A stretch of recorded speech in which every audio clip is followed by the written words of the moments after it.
ada permasalahan, ya sekarang tuntutan teknologi informatika atau tuntutan dari perkembangan TIK, maka seorang guru harus menyiapkan kurikulum atau pembelajaran yang bisa diakses oleh siswa dari jarak jauh.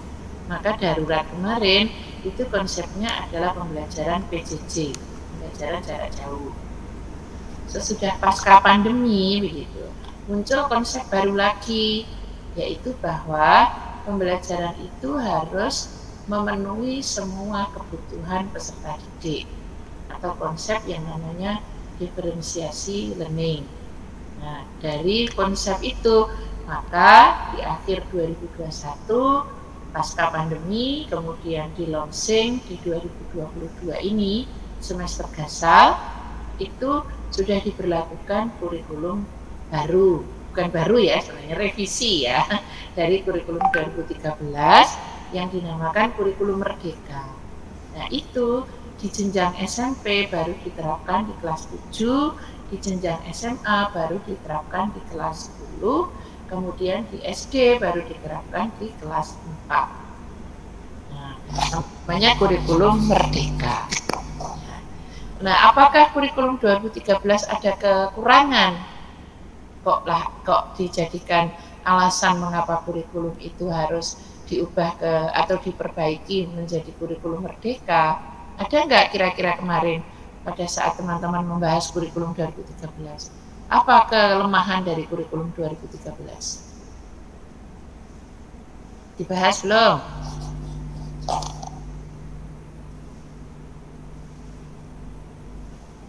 Halo, 2013 siapa kemarin? Apa kira-kira ditemukan kelemahan dari kurikulum 2013? Teman-teman? Tidak ada perubahan, tidak ada kelemahan sama sekali ditemukan di kurikulum 2013.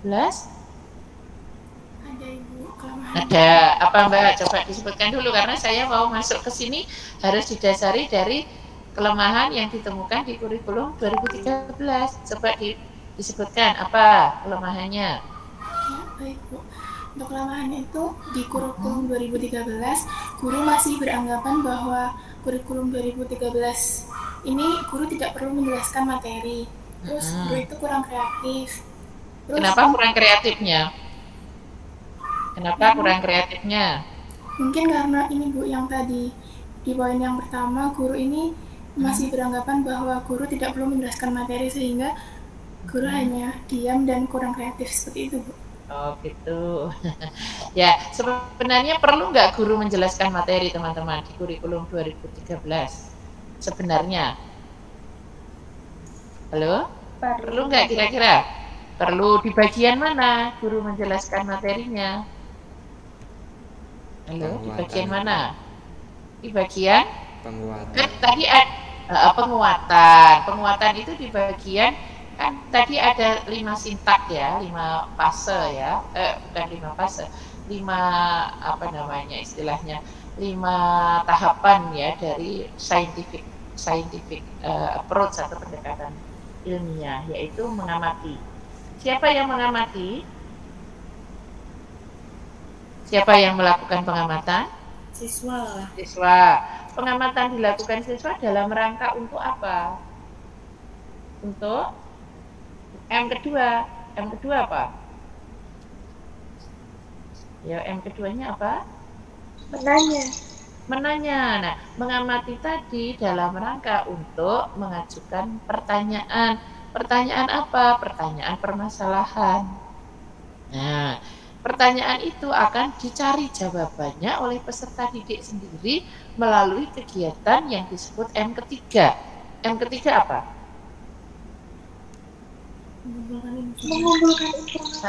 Mengumpulkan informasi, mengeksplorasi, itu dalam rangka dia menemukan jawaban dari kegiatan menanyanya. Nah, sesudah informasi dikumpulkan, kemudian akan masuklah ke M ketiga, M keempat. Apa M keempat? mengolah informasi. Menganalisis, mengolah informasi untuk apa? Untuk mencari jawaban tadi, menemukan jawaban dari pertanyaan atau kegiatan menanya tadi. Maka masuklah fase ke M kelima. Apa M limanya? Mengkomunikasikan. Nah, mengkomunikasikan. Apa yang ditemukan itu dikomunikasikan kepada teman lain. Jadi jawaban pertanyaannya di kegiatan menanya dia temukan sendiri. Nah itu yang salah tadi, seolah-olah semuanya itu siswa, gurunya nggak ngapa-ngapain gitu ya. Nah padahal sebenarnya kuncinya agar siswa menanya, agar siswa bisa mengamati dan bisa menanya, maka guru harus kreatif. Gimana letak kreatifnya guru? Menyiapkan ya apa yang harus diamati oleh peserta didik saya supaya mereka bisa menemukan masalah. Nah, ini seharusnya gurunya paham di sini. Kemudian kalau sampai ke M kelima ternyata dia itu tidak bisa mengkomunikasikan gitu. Ternyata siswa yang mengkomunikasikan seolah-olah guru ini tidak melakukan apa-apa. Ini yang kesalahan. Ya. Maka di bagian akhir mengkomunikasikan, disitulah sebenarnya peran guru itu memberikan penguatan. Ya, nah salahnya di sini. Rata-rata sesudah anak melakukan pengamatan, mengumpulkan informasi, menganalisis data, diminta presentasi, disimpulkan sudah, gurunya diam saja. Nah ini yang salah, ya. Dan itu akhirnya kejenuhan terjadi pada diri siswa. Karena belajarnya seperti itu terus.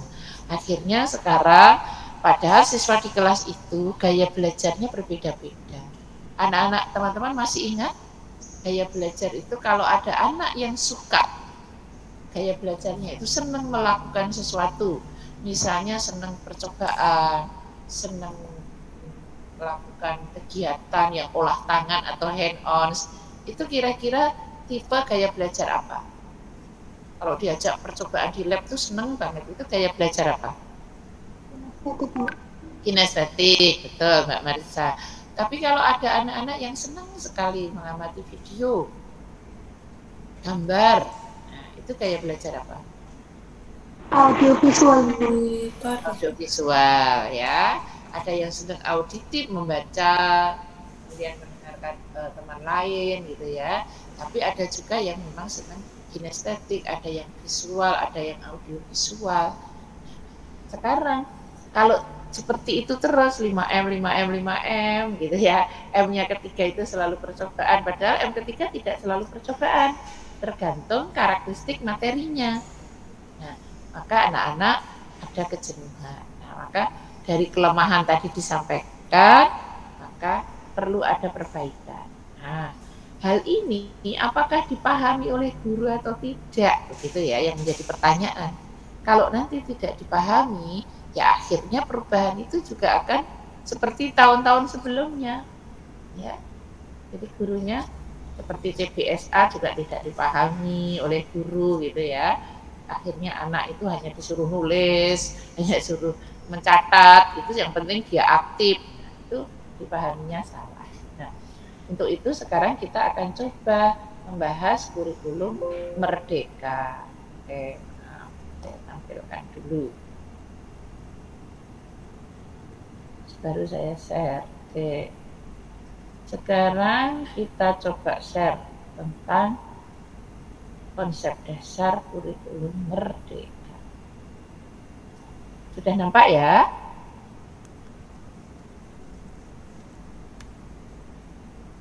Sudah nampak di layar? Baik, saya slide selesai.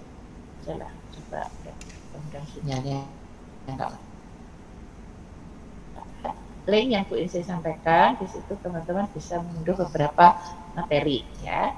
Tetapi saya akan menjelaskan dulu rasionalisasi. Seperti yang teman-teman bahas sebelumnya, mengapa lahir suatu kurikulum pasti ada alasannya atau latar belakang atau disebut juga rasionalisasi. Nah, yang pertama, pemahaman kurikulum bagi seorang guru itu hal yang sangat krusial. Karena pemahaman kurikulum itu kira-kira terkait kompetensi apa teman-teman oleh guru? Ayo, pemahaman kurikulum terkait kompetensi yang mana dari 4 kompetensi guru? Halo. Profesionalkah, pedagogikah, personalkah, atau kompetensi sosial? Pedagogik, ya. Pemahaman kurikulum adalah salah satu kompetensi pedagogi guru, dan itu penting gitu. Maka seorang pendidik atau guru diharapkan harus selalu adaptif. Nah, ini yang jadi masalah. Apapun kurikulumnya berubah, kalau gurunya tidak segera adaptif, ya sepertinya jalan di tempat gitu ya. Maka dituntut atau menuntut seorang guru itu adaptif, mudah beradaptasi, harus menyesuaikan dengan perubahan kurikulum itu.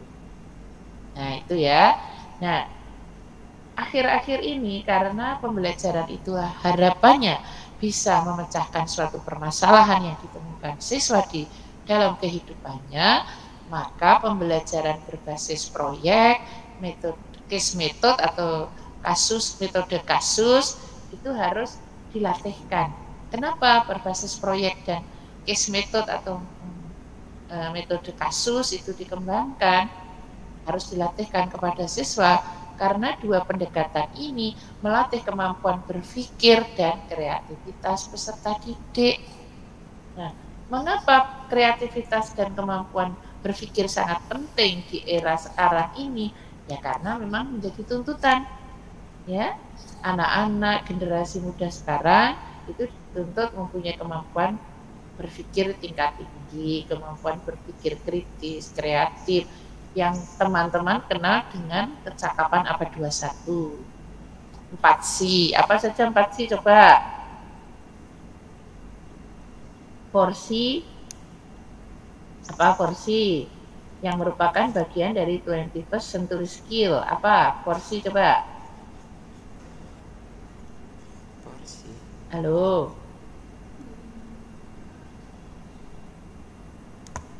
4C itu loh teman-teman. Apa 4C?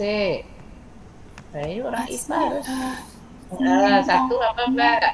Critical thinking and problem solving. Critical thinking. Terus yang kedua, C yang kedua? Creativity. Creativity atau creative thinking. Yang C ketiga? Communication skill atau kemampuan berkomunikasi. Betul. Yang terakhir? Yang terakhir, ability to work collaboratively, Bu. Kolaboratif.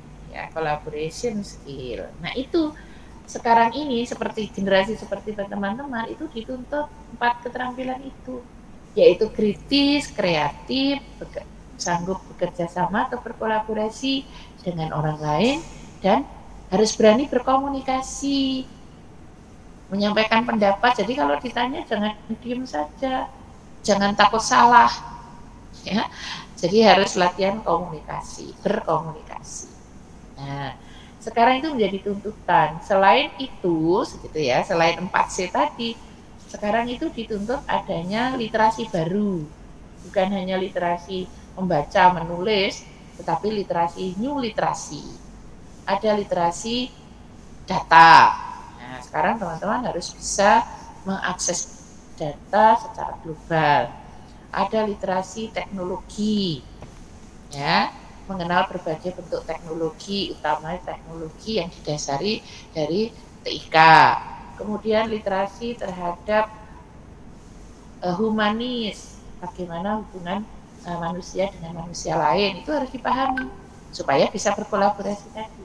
Nah, karena tuntutan itu, maka sekarang itu pembelajaran lebih diarahkan pada penyelesaian studi-studi kasus dan proyek, supaya kemampuan berpikir anak tadi yang menjadi tuntutan sekarang itu bisa dilatihkan.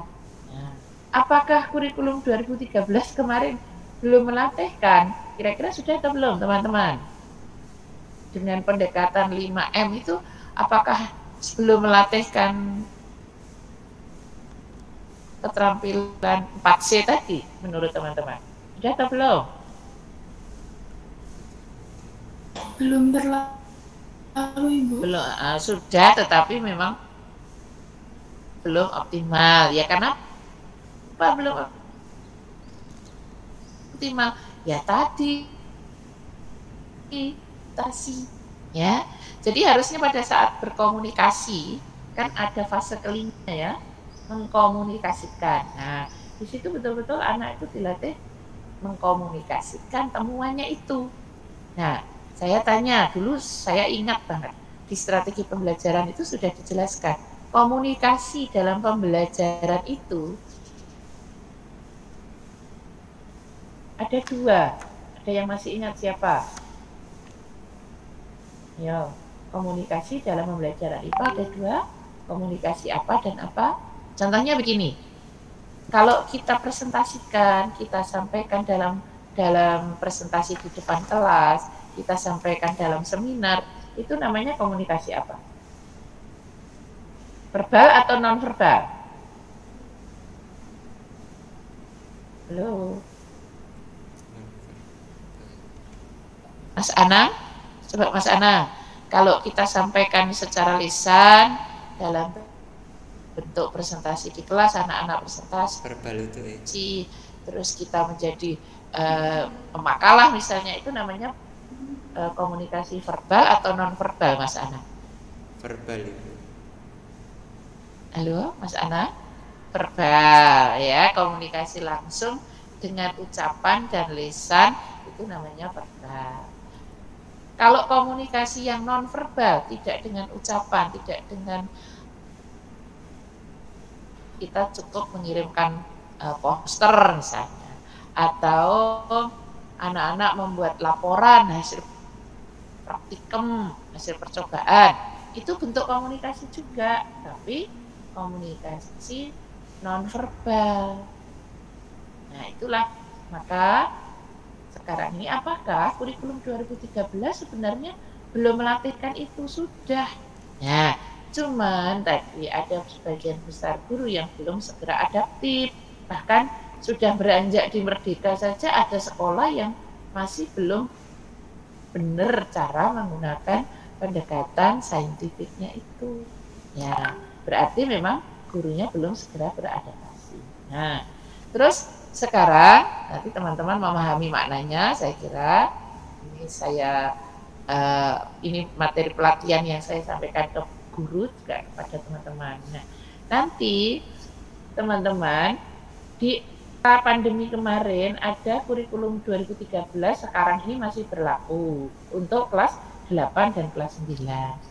Kemudian kurikulum Merdeka sudah kelas 7 ya di SMP. Tapi ada beberapa sekolah yang masih darurat ya, tapi sekarang ini sepertinya sudah nggak ada ya, berdasarkan edaran Pak Menteri yang pilihan kedua kurikulum darurat ini sudah tidak berlaku.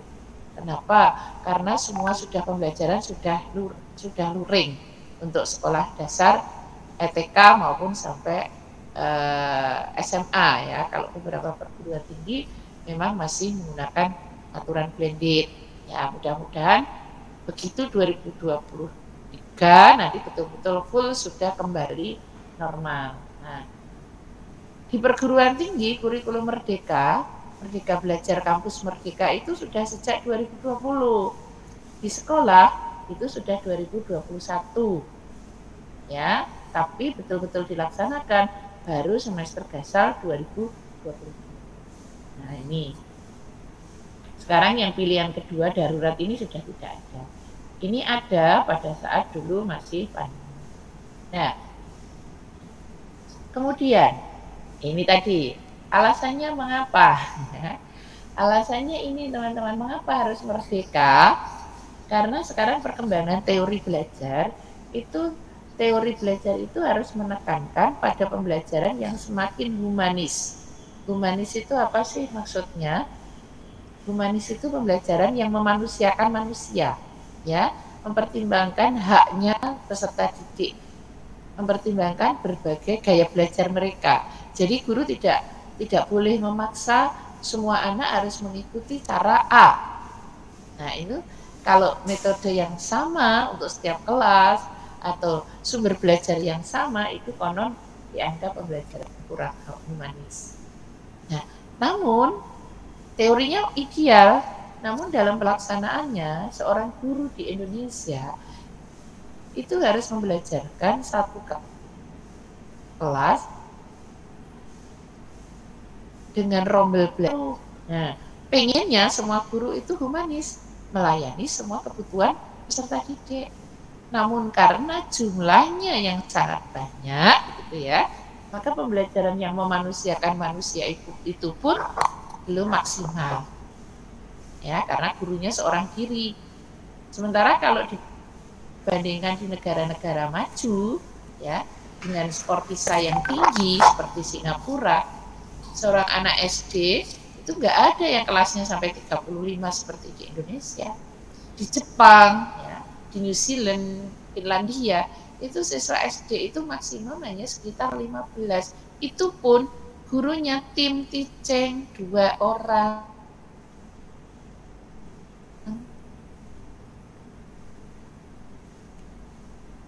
Kok ana suarane? Ya kenapa ini? Repot.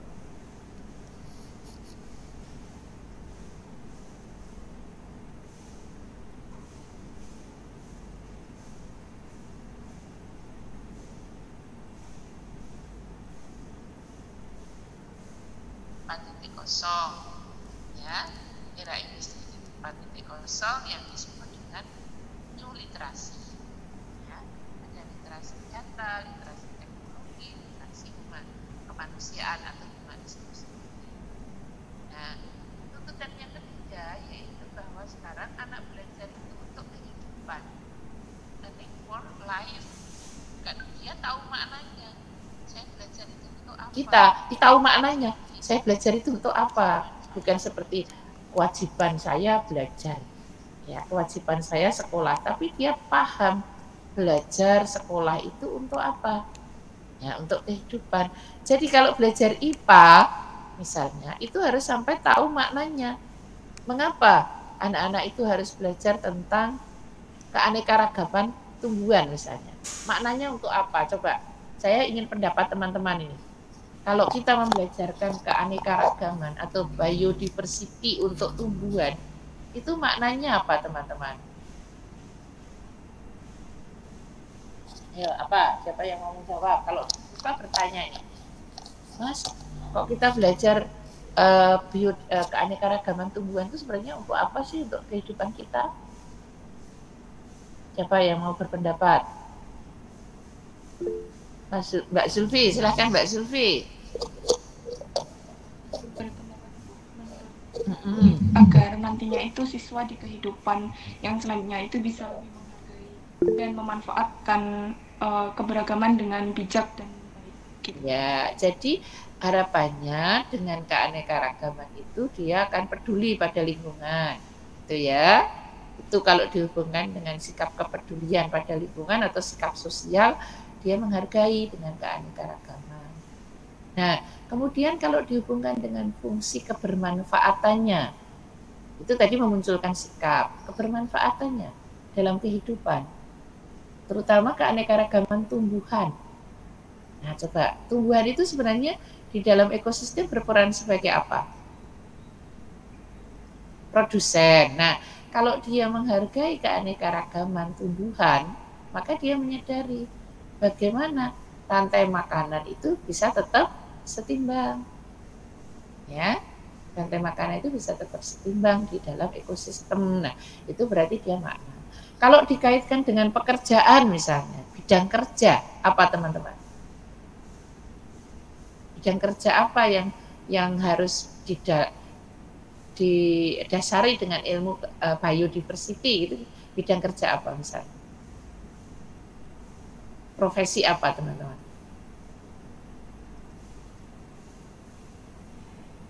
Ya, profesi apa? Profesi tertentu yang memang menuntut seorang yang berprofesi di bidang itu memahami berbagai keanekaragaman tumbuhan. Kira-kira profesi apa?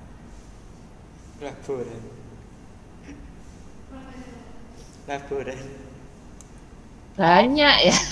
Profesi apa? Peneliti bidang peneliti kan bisa ya, peneliti bidang tumbuhan ya, kemudian rekayasa tumbuhan kan banyak sekali ya peneliti, kemudian memang apa namanya sosialisasi tentang bidang pertanian itu kan harus memahami juga dasar dari keanekaragaman tadi.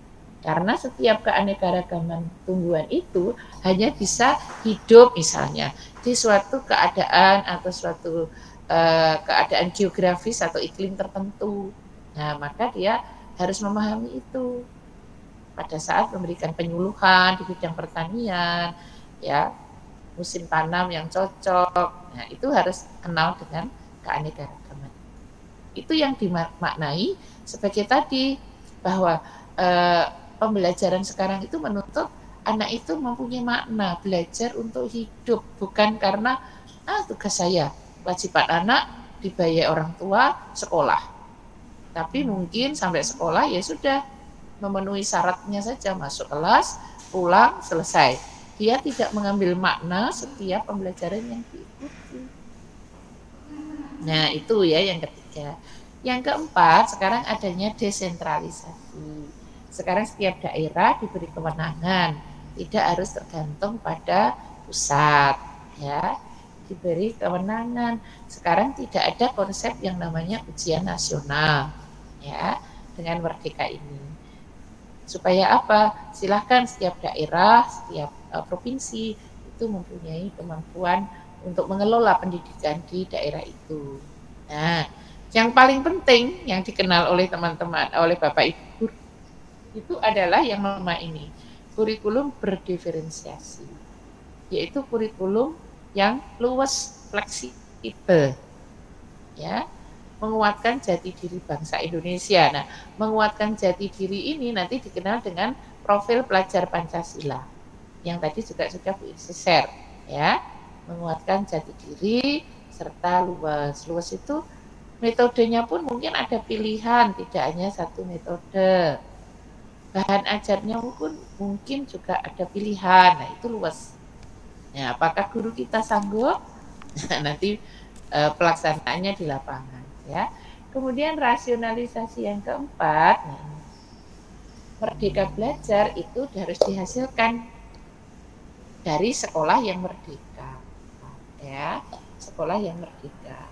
Merdeka sekolah itu seperti apa nanti kita lihat, ya.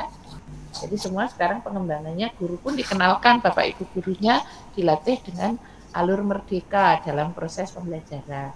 Mulai dari diri sendiri, kemudian eksplorasi, kemudian ruang kolaborasi, kemudian diskusi, kemudian elaborasi, kemudian kayaknya konfirmasi, konsep, terus A yang terakhir itu aksi nyata, ya. Itu dijadikan alur merdeka, ya. Mulai dari diri, E-nya eksplorasi konsep, ya. R-nya ruang kolaborasi, jadi anak mengeksplorasi terus kemudian diskusi, ya. G-nya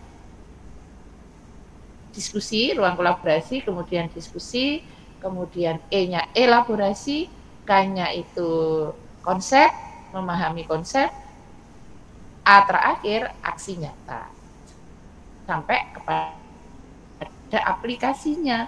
Nah, supaya apa kok sampai menunjukkan aplikasinya? Supaya merdeka untuk hidupnya tadi kena. Ini ya, nanti kalau Bu Insi tanya harus bisa dipahami, ya, alur Merdeka Belajar tadi, merdeka tadi. Ini ada 6 rasionalisasi mengapa kurikulum 2013 direvisi menjadi kurikulum merdeka. Nah, sekarang kita lanjut ke karakteristiknya. Kurikulum merdeka memiliki berapa karakteristik? Yaitu pertama, kurikulum merdeka ini mengembangkan soft skill dan karakter, khususnya melalui pembelajaran berbasis proyek. Apakah berarti nanti merdeka itu pembelajarannya berbasis proyek semua? Tidak juga, ya. Tapi apapun modelnya, dilatihkan untuk pengembangan soft skill dan karakter. Soft skill dan karakter nanti diwadahi oleh profil pelajar Pancasila. Nanti kita lihat, ya. Karakteristik kedua, materinya itu difokuskan pada materi yang esensial saja, ya, materi esensial. Jadi tidak harus banyak materi, karena ada titipan soft skill dan karakter. Karakteristik ketiga yaitu fleksibilitas, memiliki fleksibel. Bahkan di sini coba teman-teman baca, ya. Guru boleh melakukan pembelajaran sesuai dengan kemampuan murid. Bukan berarti materi esensialnya dikurangi, tidak, ya. Materi esensial tetap, tapi cara belajarnya disesuaikan dengan kemampuan siswanya. Teach at the right level. Jadi gurulah yang tahu supaya materi esensial ini sampai kepada anak-anak bagaimana caranya, ya. Ini yang penting. Guru boleh menyesuaikan dengan muatan lokal atau potensi lokal. Nah, jadi potensi lokal yang sering kita teliti, kita integrasikan, itu sekarang justru dikuatkan di Guru Merdeka ini, ya.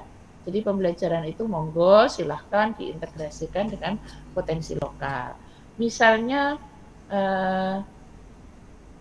apa namanya, siapa ya yang punya potensi lokal tertentu, misalnya di daerah tertentu, misalnya saya mau tanya, ada yang Mbak Marisa dari mana, Mbak Marisa aslinya? Kasihan Bantul. Hah? Kasihan Bantul, Bu. Tamandet. Bantul. Kira-kira di Kasihan Bantul ada potensi lokal apa, Mbak? Sebenarnya untuk pembelajaran yang di pabrik Madukismo, Bu. Madukismo, pabrik gula, ya. Nah, itu bisa banyak hal yang bisa diintegrasikan, ya. Bisa mungkin dari bagaimana sistem pembuangan hasil pabriknya itu bisa diintegrasikan dengan pencemaran. Proses pembuatan gulanya bisa diintegrasikan dengan pembelajaran yang lain. Nah, sekarang guru boleh mengintegrasikan dengan lokal itu supaya apa tadi? Belajar itu bermakna. Karena anak tahu yang dihadapi di sekitarnya. Nah, itu nanti monggo silahkan teman-teman mengangkat hal-hal yang berbasis potensi lokal itu, ya, dalam pengembangan pembelajaran kita. Oke. Itu ya, itu maksud dari karakteristik yang ketiga tadi. Jadi memiliki fleksibilitas dan guru diberikan keleluasaan untuk mengintegrasikan dengan potensi lokal. Ya. Kurikulum Merdeka mendorong pembelajaran sesuai dengan kemampuan siswa, ya, serta memberikan ruang pada siswa itu untuk mengembangkan kompetensi atau karakter yang dimiliki. Jadi ada 3 ini, teman-teman, karakteristik dari kurikulum Merdeka. Rasionalisasi tadi ada 6, karakteristiknya ada 3 ini. Oke. Sekarang kerangkanya, kerangka kurikulum Merdeka, gitu ya. Ini apa yang dilakukan oleh pemerintah, jadi namanya kurikulum Merdeka, bukan semuanya itu didikte dari kementerian. Ya, pemerintah itu hanya menyediakan contoh kurikulum operasional dan yang namanya capaian pembelajaran. Nah, kalau di K13 kita kemarin punya apa, teman-teman? KI apa KI? Halo? Di kurikulum kompetensi inti. Terus kita punya KD. Apa KD? Kompetensi dasar. Nah, dari KI dan KD itu sudah dipasangkan ya KD-nya. Antara KD apa dan apa? Coba. 3.6 dengan 4.6. Itu KD apa dengan apa? Ayo, yang 3 namanya kompetensi dasar, bidang apa? Aspek apa, maaf? Yang 3 pengetahuan. Yang keempat keterampilan. Kalau yang satu apa? KI 1. Halo. KI 1 dan KI 2. KI 1 sikap apa? bertakwa kepada Tuhan Yang Maha Esa. Berarti sikap apa? Sikap religius. Lah kok lupa apa gimana toh? Kemudian yang KI 2, sikap apa? Misalnya tanggung jawab, disiplin, rasa ingin tahu, peduli, itu sikap apa namanya?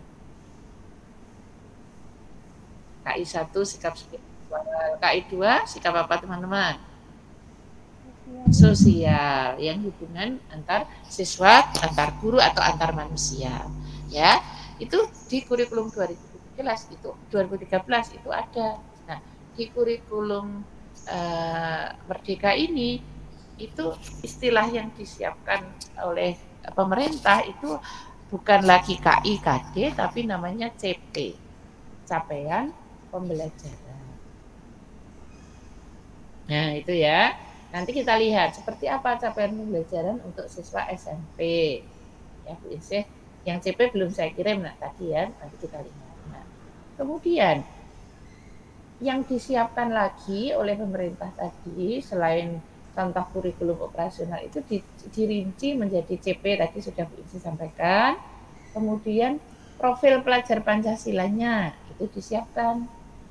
Apa maksudnya Bu profil pelajar Pancasila? Di sini adalah karakter atau kompetensi sikap tadi yang dituangkan dalam 6 dimensi. Ya, fungsinya kenapa kok sekarang harus ada profil pelajar Pancasila? Ya, karena Pancasila itu satu pasti ya dasar negara kita. Ya, secara filosofis harus diaju dalam kehidupan berbangsa dan bernegara, termasuk dalam pendidikan, termasuk dalam kehidupan peserta didik. Maka pelajar pun harus punya profil pelajar Pancasila.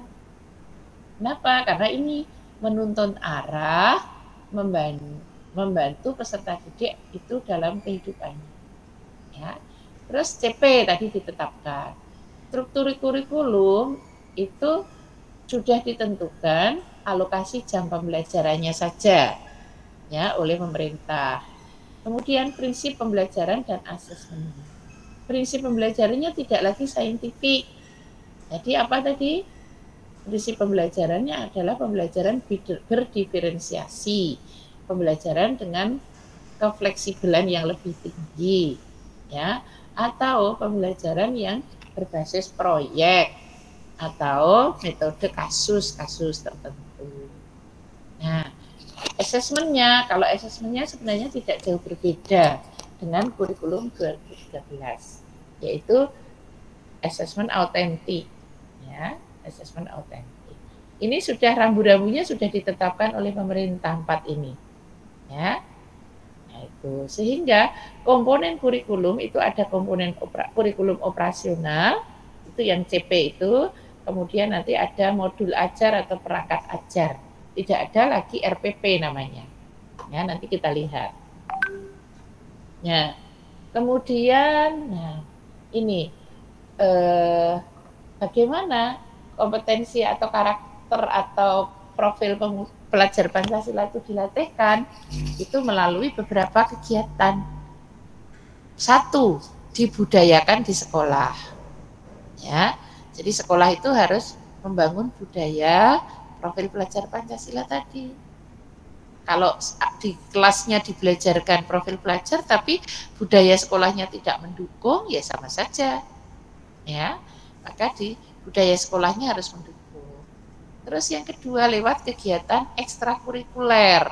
Kalau yang lewat pembelajaran itu intra ya, lewat pembelajaran di kelas itu profil pelajar itu lewat intra. Di luar ekstrakurikuler pun harus melatihkan profil pelajar Pancasila. Kemudian lintas disiplin ilmu, penguatan profil, misalnya anak-anak itu memang dilatihkan pada bukan ekstrakurikuler tapi misalnya di dalam proyek-proyek atau kegiatan siswa di sekolah itu juga harus mendukung. Apa itu profil pelajar Pancasila? Teman-teman lihat di sini. Pertama adalah beriman bertakwa. Nah, kalau beriman bertakwa ini kita analogikan, itu berarti KI berapa, teman-teman? KI berapa? KI 1 Satu. ya. Kemudian profil pelajar Pancasila yang lain yaitu bahwa pelajar siswa itu harus memiliki sikap mandiri. Kemudian kritis, bernalar kritis, kreatif. Lah ini tuntutan abad 21 tadi atau 4C tadi. Kemudian bergotong royong. Ini maknanya sama dengan apa? Bekerja sama ya. Terus berkebinekaan global. Nah, ini berkebinekaan global ini kemarin Bu Inse baru mendapatkan pelatihan tentang kebinekaan global ya. Nanti kita lihat berkebinekaan global itu seperti apa. Jadi di berkebinekaan global ini teman-teman itu kita harus menyadari bahwa kita itu mempunyai identitas sendiri-sendiri, standar sendiri-sendiri. Sebagai siswa harus dipahamkan itu. Jangan membuat identitas kita mengikuti identitas orang lain atau standar diri mengikuti standar orang lain. Nah, ini kemarin kita baru pelatihan nasional tentang kebinekaan. Di kebinekaan sendiri itu ada alur belajar yang namanya marka. Marka ya, nanti kita apa itu marka. Kalau merdeka tadi ada alur belajar merdeka, di kebinekaan ini ada alur merdeka. Ya. Ini ada videonya, ada bahan pelatihannya yang cukup. Ada gamenya juga gitu ya, tentang kebinekaan global. Supaya anak-anak itu percaya diri dengan kemampuan dirinya. Manusia itu, siswa itu diciptakan masing-masing punya kelebihannya sendiri-sendiri. Tidak ada siswa itu kurang, jadi dia harus diyakini itu. Nah, karena punya kelebihan yang sendiri-sendiri, maka tadi gurunya harus membelajarkan dengan cara berdiferensiasi atau fleksibel. Tuh ya, meskipun dalam prakteknya ya tadi rombel kita banyak, mungkin agak sulit. Ini karakteristik di setiap jenjang. Saya tidak akan menjelaskan ke semuanya. Yang kita harus dipahami adalah yang SMP. Ya, SMP itu karakteristik kurikulum merdekanya menyesuaikan dengan perkembangan teknologi digital. Nah, sekarang SMP harus mengenalkan teknologi digital, harus menggunakan media TIK, internet. Nah, karena sudah harus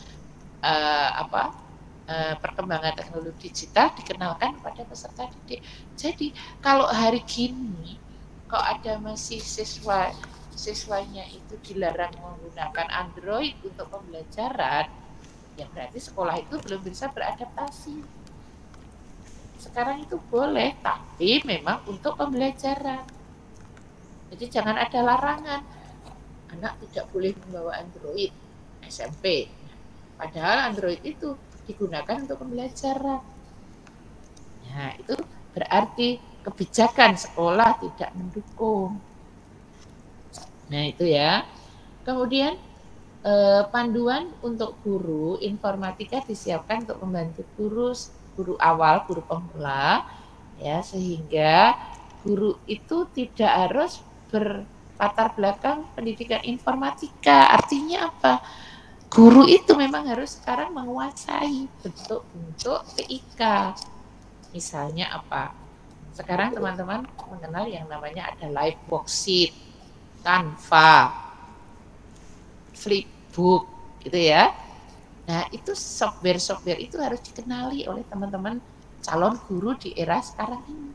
Sekarang LKPD itu langsung link menggunakan Canva, menggunakan live worksheet. Banyak ya. Nanti tes juga bisa menggunakan Kahoot, Quizzes, aplikasi-aplikasi lain. Nah, itu harus mulai dikenal oleh teman-teman. Virtual laboratory, tidak hanya simulation pad. Sekarang banyak sekali ya yang bisa diakses, digunakan. Nah, itu mulailah dikenal ya. Kemudian pembelajaran berbasis proyek. Nah, ini dalam 1 semester minimal dilakukan 3 kali. Bukan berarti tiap pembelajaran harus proyek. Tuh, jadi ini karakteristik di jenjang SMP. Nanti kalau teman-teman PPL tahun depan, PK ya namanya, praktik pendidikan, tolong dipahami ini. Jadi mulailah mengembangkan pembelajaran yang menggunakan media TIK. Ya, dan karakteristik Ini. Kemudian saya kira ini sama di assessment di kurikulum Merdeka itu sekarang. Kalau di kurikulum 2013 itu kemarin kita mengenal yang namanya pre-test post-test, gitu ya. Nah, di kurikulum Merdeka ini ada satu penilaian yang yang sebelum dilakukan pembelajaran atau sebelum awal semester itu dilakukan yang namanya asesmen diagnostik. Itu tahap pertama pada saat anak-anak mau masuk pembelajaran. Itu sekolah mengadakan yang namanya asesmen diagnostik. Kalau kemarin ingat punya adik mungkin, itu baru masuk sudah diberikan tes ulangan gitu. Masuk pertama ulangan, sebenarnya adalah tes diagnostik.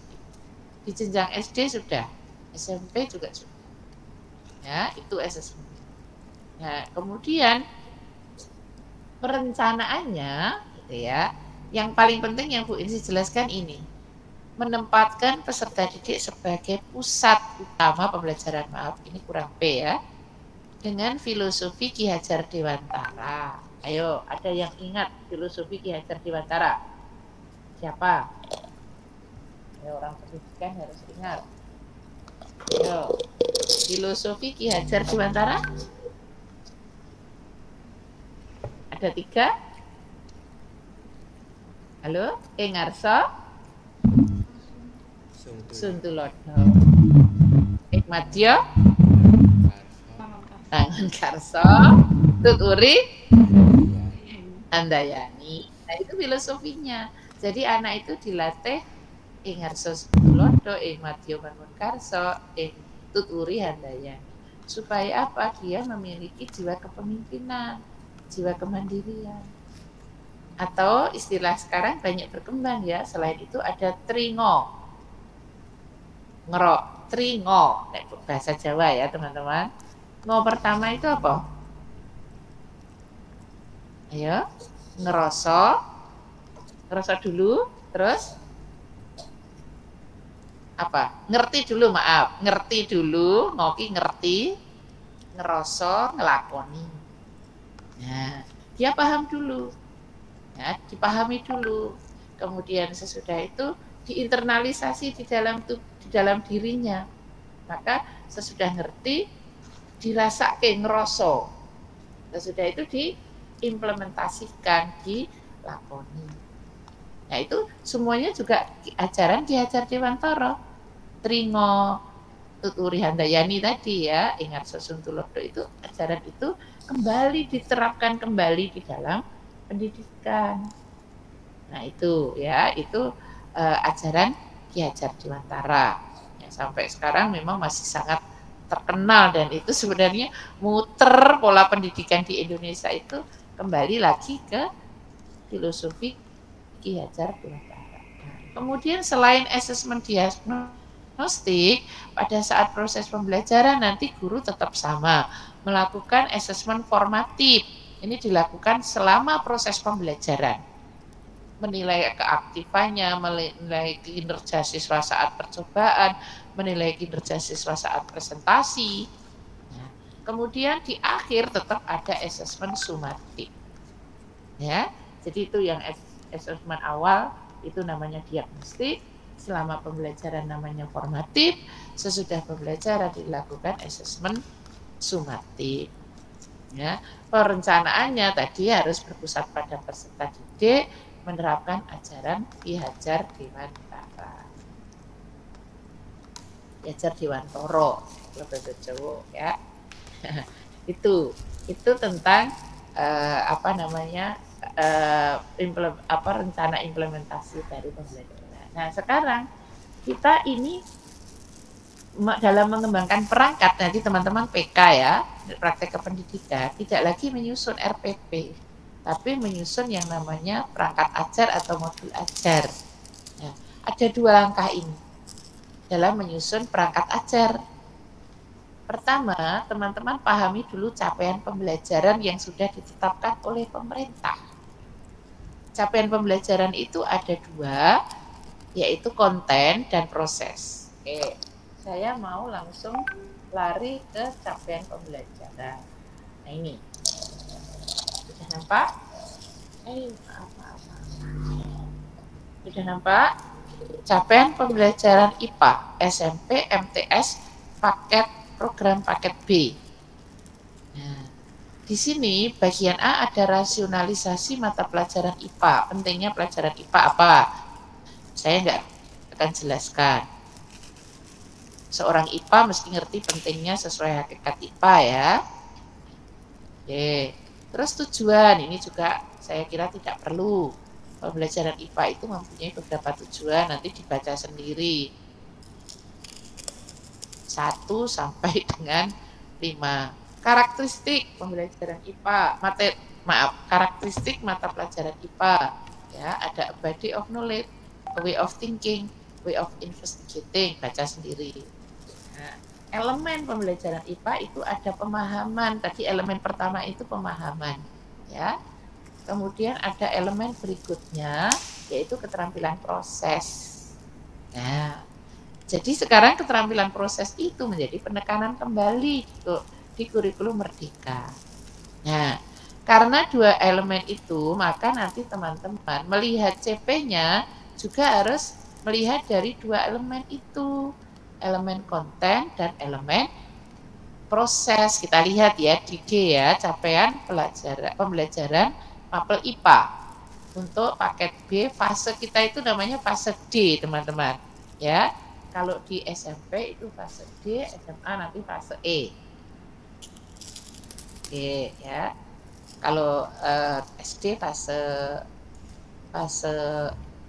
C, kemudian ada PAUD, ya, itu ada beberapa fase. Jadi kita fasenya fase D, diingat-ingat. Nah ini namanya CP-nya teman-teman. Kalau sekarang nggak seperti KD yang dirinci, guru harus paham banget ini tentang keluasan materi. Karena CP-nya itu hanya berbunyi begini. Ini tadi CP ya. Coba kita lihat. CP pemahaman itu nggak ada nomor dan rincian. Pada akhir fase D, peserta didik melakukan klasifikasi makhluk hidup dan benda berdasarkan karakteristik yang diamati, mengidentifikasi sifat dan karakteristik zat, membedakan perubahan fisik dan kimia, serta pemisahan campuran. Ini 1 CP. Ya, tidak ada nomor. Nah, maka guru harus betul-betul memahami isi materinya. Kemudian kedua, peserta didik mendeskripsikan atom dan senyawa sebagai unit terkecil penyusun materi, serta sel sebagai unit terkecil penyusun makhluk hidup. Peserta didik mengidentifikasi sistem organisasi kehidupan, serta melakukan analisis, menemukan keterkaitan sistem organ, fungsinya, serta kelainan dan gangguan. Panjang. Nah, nanti guru harus memahami CP-nya saya mau ambil penggalan yang mana. Nah, jadi CP itu nggak ada nomor seperti ini. Itu untuk kelas 7 sampai kelas 9. 1, 2, 3. Nah, kemudian CP yang kedua keterampilan proses. Nah, sementara keterampilan prosesnya dirinci teman-teman. Atau melakukan penyelidikan.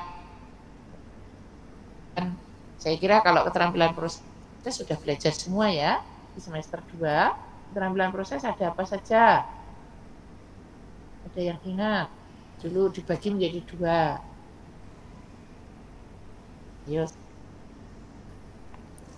Nah, sudah lama Bu, semester 2 sudah lulus, nilainya sudah A. Nah, nggak boleh lupa.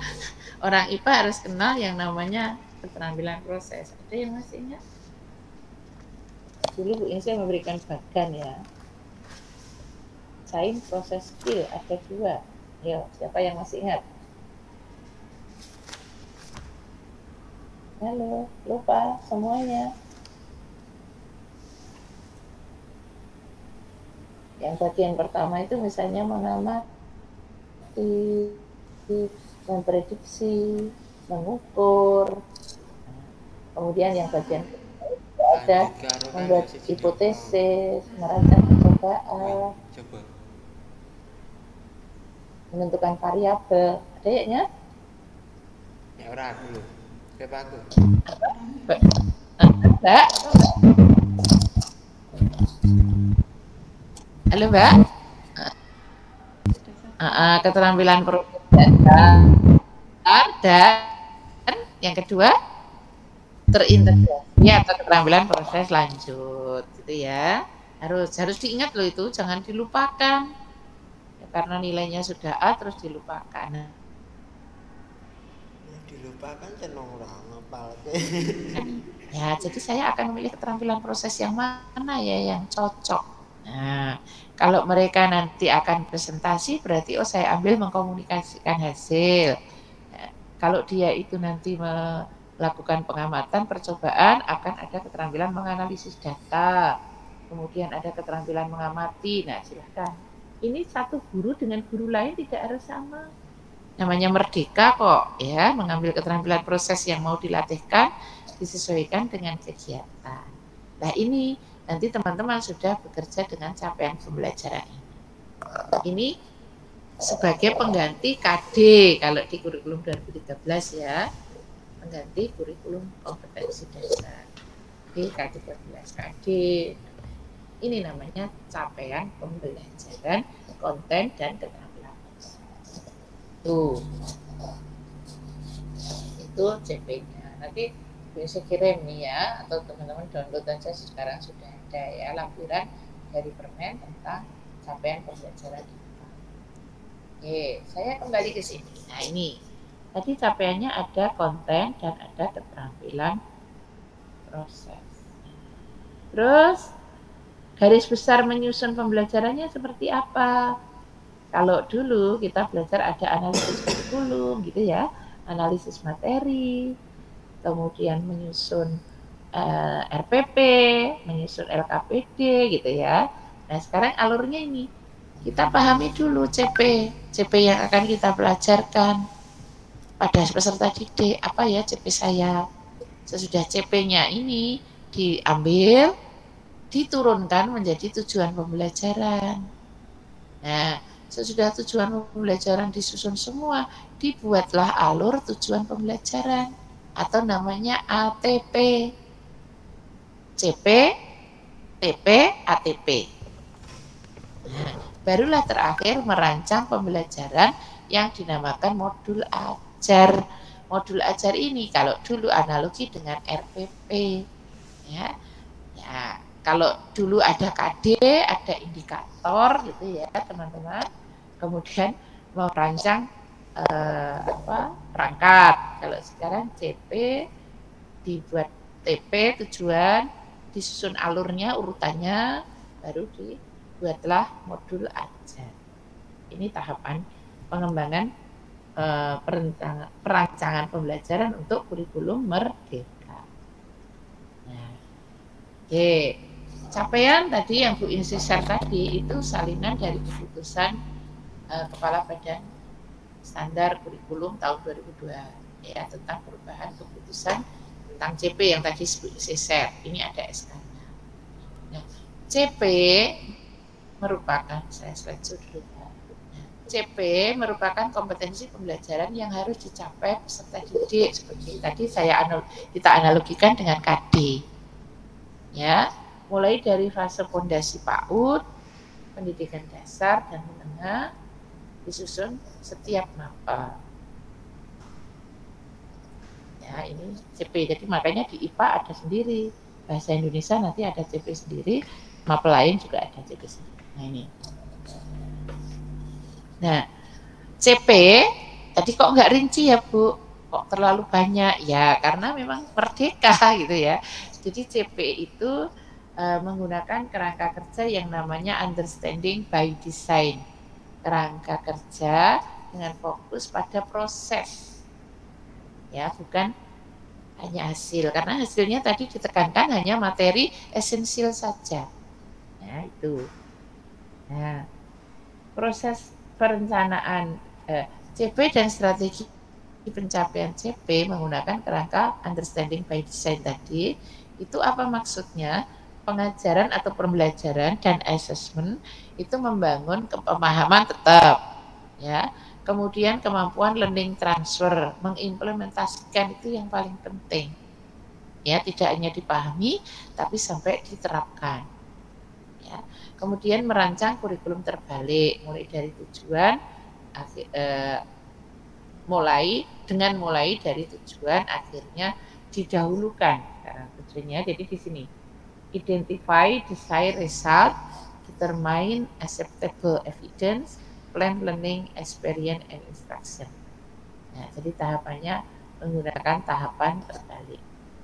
Jadi tujuan itu malah di belakang, mengidentifikasi hasilnya kira-kira apa yang diinginkan, menentukan bukti-buktinya atau sarananya, baru menentukan apa tadi tujuannya.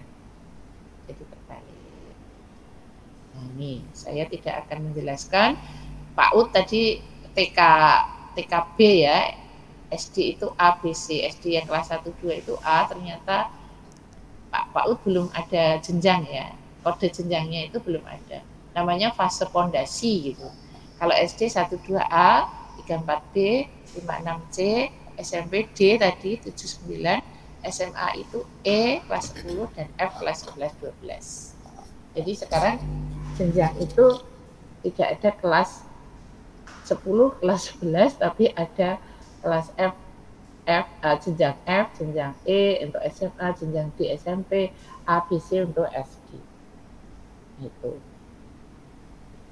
Nah, ini nanti dibaca sendiri perbedaan KD dengan CP tadi. Nah, ya, kalau KD itu spesifik tadi ya, konten pengetahuan dan keterampilan dipasangkan.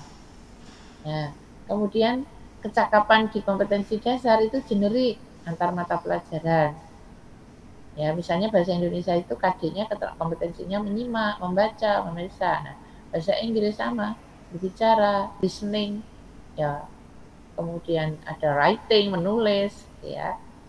Kemudian kalau matematika tentu berbeda, memahami matematika, menalar dan membuktikan, memecahkan masalah matematika, komunikasi berdasarkan data matematika lah.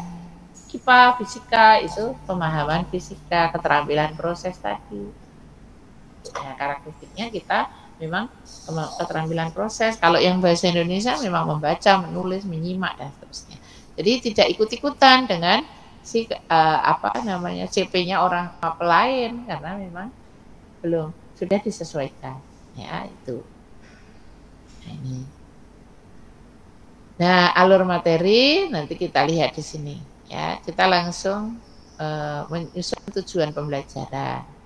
Nanti kita lihat langsung di modulnya ya. Coba sebelum ke sana, saya mau menyampaikan modul ajar dulu. Format modul ajarnya.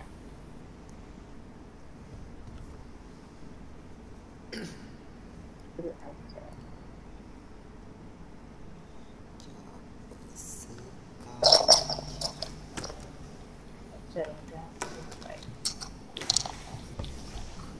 Nah, ini. Jadi teman-teman tidak membuat RPP ya, biasanya kita pelajari, nanti cukup mengembangkan yang namanya modul ajar. Nah, modul ajar kurikulum merdeka itu seperti ini formatnya. Nah, di poin pertama itu informasi umum, itu nama sekolah biasa. Kalau di RPP namanya identitas ya teman-teman. Nama mata pelajaran IPA, fasenya di fase berapa kita? SMP fase berapa?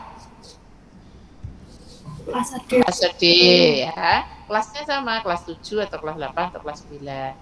JP-nya berapa? Jumlah tatap mukanya sama, masih belum berubah. 1 JP itu di SMP masih 40 menit. Ya. Kalau pembelajaran itu misalnya dibuat 2 JP, berarti satu pertemuan itu satu pertemuan berarti 2 JP. Kalau satu capaian pembelajaran itu dibelajarkan 3 pertemuan, berarti ya bisa, karena satu pertemuan itu bisa 3 dan 2 ya. Kalau 1 minggu IPA itu dapat 5. Berarti antara 3 dan 2. Yang 3 itu jarang menerapkan 2, 1 enggak, karena 1 itu enggak efektif. Nah, terus kompetensi awalnya apa yang diperlukan untuk belajar tentang, misalnya kalau kita mau belajar tentang perhitungan energi listrik. Perhitungan energi listrik. Maka hari ini kita akan belajar tentang energi listrik. Maka kompetensi awal yang harus dipahami anak apa, teman-teman? Sebelum belajar energi listrik itu, anak-anak harus punya konsep apa dulu? Energi listrik itu apa, toh? Rumusnya? Pada perhitungan rekening listrik itu kita kan menghitung banyaknya energi. Ya, energi listrik itu sama dengan apa? Dibagi apa? Hei, halo. Tidak ada yang mau menjelaskan energi listrik? Energi listrik itu harus diawali dengan konsep apa dulu?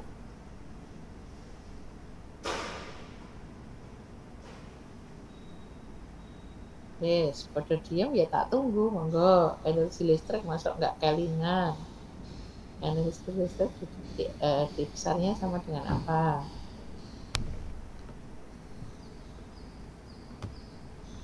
Halo, monggo dijelaskan energi listrik sama dengan apa?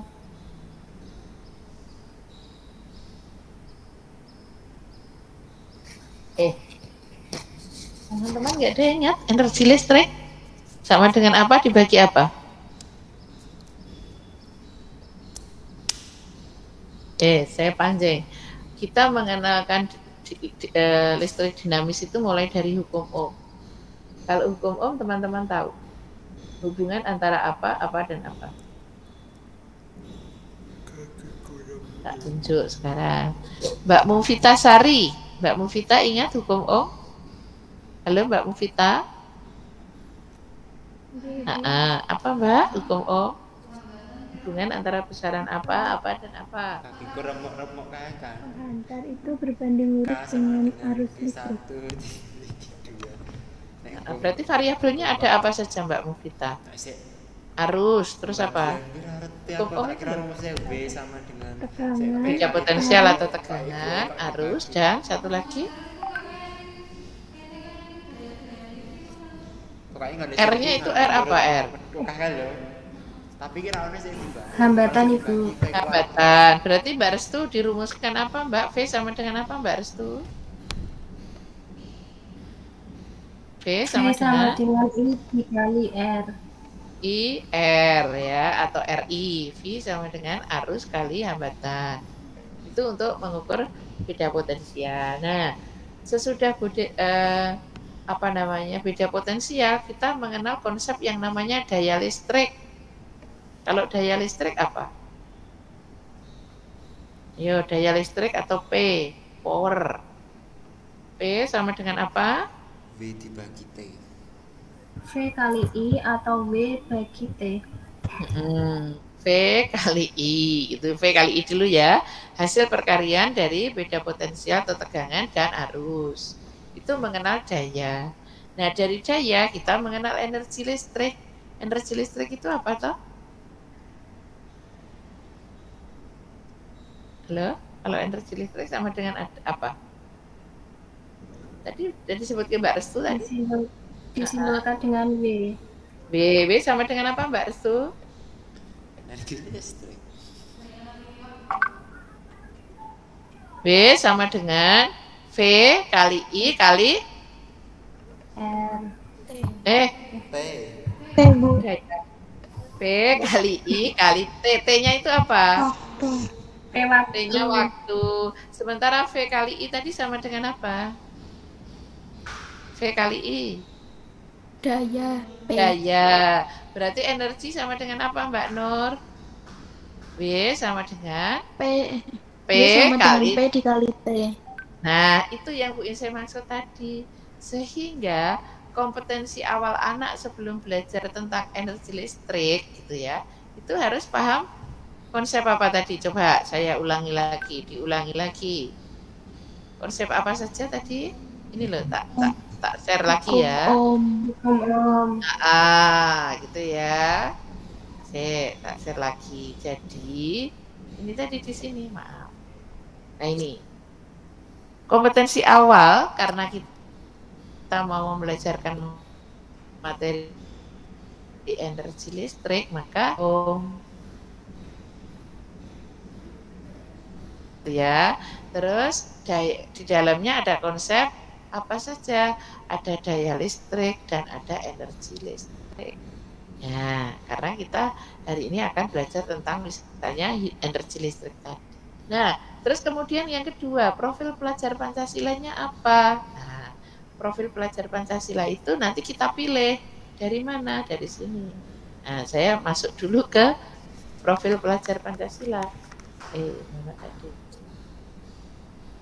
Profil pelajar Pancasila. Ambil dulu. Aku bisa share ke teman-teman tadi.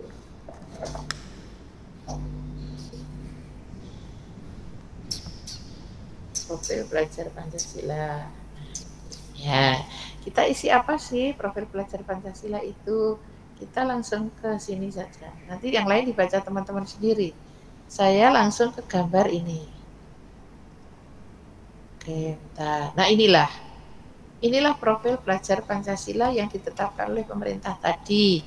Jadi sudah ada 6 karakteristik pelajar Pancasila, yaitu beriman, bertakwa, mandiri, kritis, kreatif, bergotong royong, dan berkebinekaan tadi. Berkebinekaan global, ya. Masing-masing punya identitas, berkulit hitam, berkulit putih, tidak boleh saling bermusuhan karena kita menyadari kita berkebinekaan global. Nah, ini kita pilih yang mana? Nah, nanti silahkan teman-teman memilih, tidak harus semua. Nah, ya, jadi beriman, bertakwa, kreatif, gotong royong dan sebagainya itu untuk menguatkan karakter, maka tidak harus semuanya dipilih yang memang sesuai dengan pembelajaran. Maka di sini ada yang namanya elemen kunci. Ya, jadi akhlak mulia itu ada akhlak beragama, akhlak pribadi, akhlak kepada manusia lain, kepada alam. Tadi disebutkan oleh Mbak Zulfi, belajar keanekaragaman membentuk apa? Akhlak pada alamnya bagus, peduli pada lingkungan. Ya, kalau akhlak bernegara biasanya cocok untuk mata pelajaran PKN dan segala macam. Ya, itu. Kemudian, nah ini. Yang kebinekaan global itu apa elemen kuncinya atau unsur kuncinya? Mengenal, menghargai budaya negara lain, budaya orang lain, budaya teman lain. Kemampuan berkomunikasi, nah tadi berinteraksi, jadi tidak usah dalam kelas itu nggawe geng, bikin geng-gengan. Ya, karena kita satu kelas, satu keluarga, maka pahamilah tentang kebinekaan global, berinteraksi dengan sesama. Kemudian refleksi dan tanggung jawab terhadap pengalaman kebinekaan. Nah, ini elemen kunci yang dimaksud dengan kebinekaan tunggal. Ada kemampuan berkomunikasi dengan teman lain, gitu ya, menghargai budaya orang lain. Ya, kalau IPA ya terutama adalah berkomunikasi ini dengan teman lain. Nah, itu ada dijelaskan. Gotong royong itu apa unsurnya? Kalau gotong royong itu berkolaborasi, bekerja sama, peduli pada temannya, terus berbagi. Nah, inilah semua masuk dalam kriteria gotong royong. Silakan teman-teman mengambil yang mana yang disesuaikan dengan kegiatan siswa. Kalau siswa mengerjakan LKPD dalam kelompok, oh berarti ada gotong royong di sana. Ya, kalau dia akan percobaan di lab menggunakan alat bahan, berarti ada tadi ada apa tadi yang satu tadi mandiri, kemandirian, tanggung jawab dan seterusnya. Ini semua sudah diberikan kriteria-kriterianya. Jadi tidak harus diambil semua, ya. Cukup satu atau dua yang memang dilatihkan di dalam proses pembelajaran. Itu diisikan di mana? Di sini tadi. Oh, saya hanya ambil dua Bu atau gotong royong saja. Ya tidak apa-apa, gotong royong. Atau kritis, kalau IPA biasanya berpikir kritis dan gotong royong. Itu dituliskan di sini tabel berikutnya. Sarana prasarana saya kira sudah tahu ya, menggunakan laboratorium, menggunakan alat percobaan kit misalnya, atau menggunakan ekosistem kebun di belakang sekolah, itu sarana prasarana. Ya. Terus target peserta didik itu nanti peserta didik itu mampu apa sih sudah belajar ini. Targetnya ya memahami tentang konsep energi listrik sampai pada perhitungan energi listrik. Terus model pembelajarannya monggo silakan. Oh karena saya menjelaskan tentang hambatan pengganti, hukum Ohm dan segala macam misalnya. Nah berarti model yang saya pilih apa? Ya, apakah inquiry atau project based learning atau problem based learning. Terus CP. Nah CP kita ambil dari tadi, dari file yang sudah Bu Insi share di depan tadi. Oh saya mengajarkan tentang CP ini. Terus tujuan pembelajarannya dirinci dari satu CP, misalnya ada 8 atau 7 tujuan dituliskan. Ya. Terus pemahaman bermakna ini hubungannya dengan tadi belajar untuk kehidupan. Belajar ini itu aplikasinya untuk apa? Itu dituliskan di sini. Terus langkah pembelajaran. Nah ini. Sekarang pertemuan 1, apa pertanyaan pemantiknya? Pertanyaan yang memang memunculkan rasa ingin tahu siswa. Terus ada membuka, inti, menutup seperti skenario biasa. Nanti dibuat per pertemuan. Ya. Terus asesmennya juga tidak jauh berbeda. Ada asesmen diagnostik, formatif, dan ada sumatif. Ya. Bentuknya apa? Apakah soal pilihan ganda atau soal uraian? Ya. Itulah penggantinya RPP teman-teman untuk mengembangkan modul ajar. Ini nanti juga dilampiri sama ada LKPD, penilaian, bahan ajar, dan seterusnya. Glosarium atau daftar kata kerja sulit itu bisa di bahan ajarnya atau di handout atau di buku. Jangan lupa menuliskan daftar pustaka. Nah, itu tentang alur Merdeka Belajar, teman-teman. Mudah-mudahan nanti dikenali apa itu CP, ada konten dan ada proses. Oke, sampai di sini penjelasannya. Monggo kalau ada pertanyaan ditanya.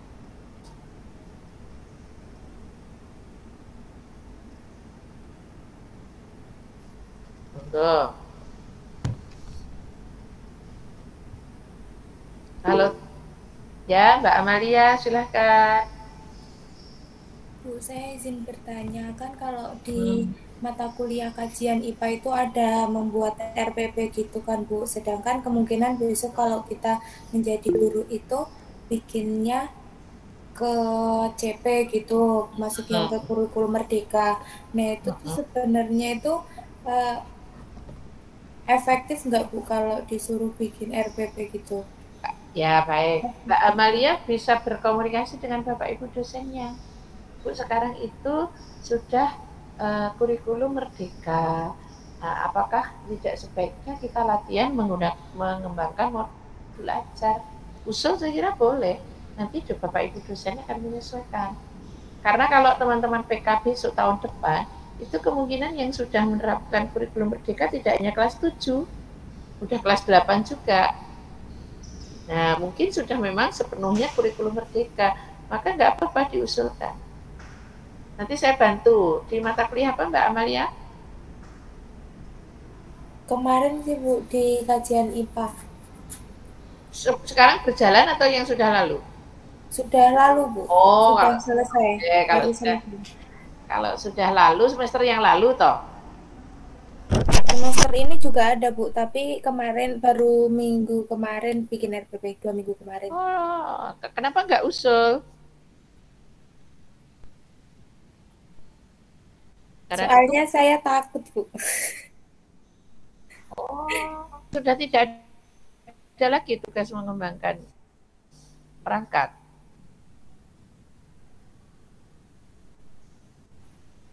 Kurang tahu Bu.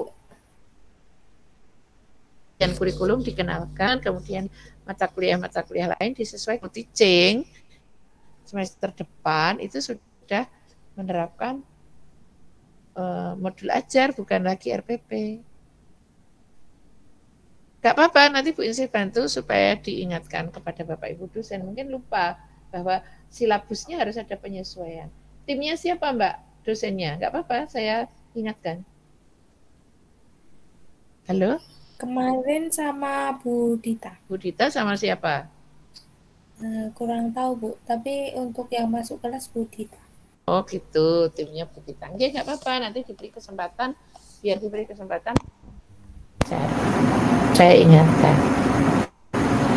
Oke. Ada lagi? Pertanyaan? Mungkin yang berkaitan tentang yang kita diskusikan. Mbak Mas Nur Anang, silahkan Mas. Baik Bu, izin bertanya Ibu. Halo Mas Nur.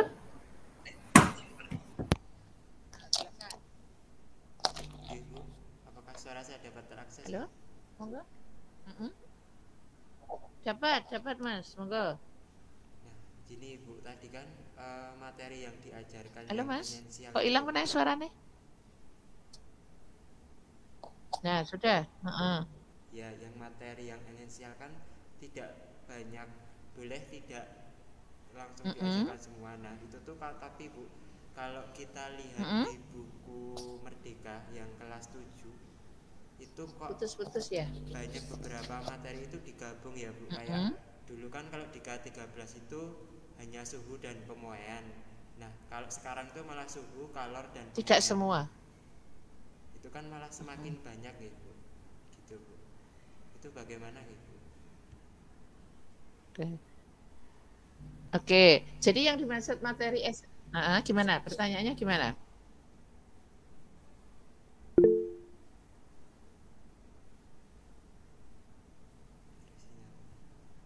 Suaraku pedet-pedet. Kira ana suarane. Saiki ra iso ngetik nganu not responding.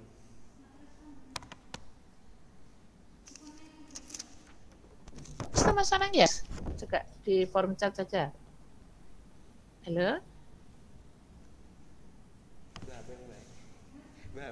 Oke, teman lain dulu sambil menunggu Mas Anang nulis di chat. Mbak Salma, mau ada pertanyaan? Mohon maaf Bu, belum. Ini kepencet. Yang lain? Monggo.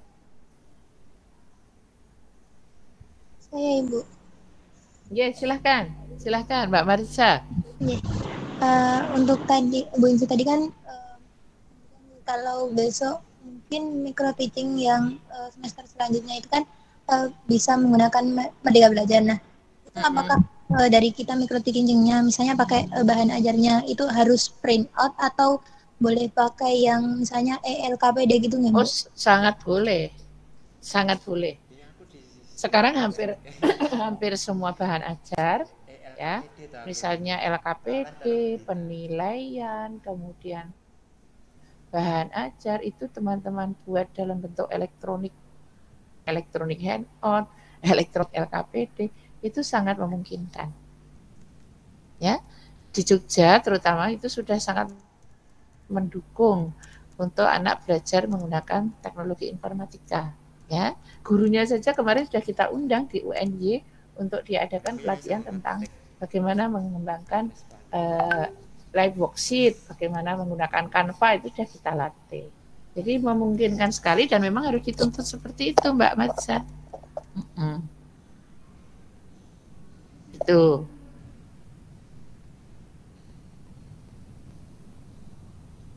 Itu Mbak Marisa. Jadi Bu, jadi semisal kalau misalnya ada asesmen dari saya dosen pembimbing, kalau kita PK itu tidak usah memberikan print out-nya atau kita hanya mengirimkan link seperti itu nggak Bu? Sekarang sudah paperless ya, semuanya tidak harus menggunakan cetak-cetak begitu ya. Wong sekarang teman-teman ujian saja filenya sudah tidak lagi mencetak, ngeprint pada Bapak Ibu dosen penguji sehingga harus bayar fotokopi sekian ratus ribu, nggak perlu. Sekarang soft file, lampiran, dikirimkan drive. Kalau teman-teman kakak angkatan tuh ujian cukup memberikan drive-nya. Gitu. Jadi sekarang sudah juga sudah mengurangi fotokopi, mengurangi kertas. Boleh, Mbak. Jadi Bu, terima kasih. Oke. Bahkan semua perangkatnya teman-teman PPG itu sudah nggak ada yang dicetak. Sekarang semua masuk di sistem. Ya, di sistem. Oke.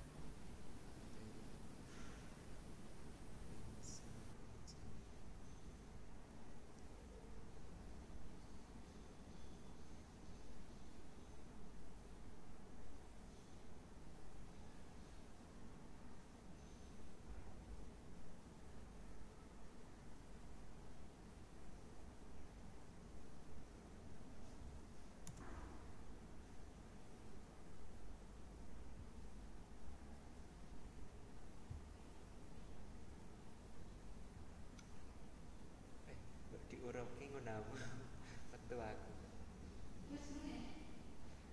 Ra iso terus malah mlebu ning akun UNJK lho napa ya?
Ya, nanti saya kirim artikelnya untuk tugas mandiri. Nanti kirim. Saya kira itu, terima kasih. Kita akhiri. Assalamualaikum warahmatullahi wabarakatuh. Salam sehat semuanya. Oke.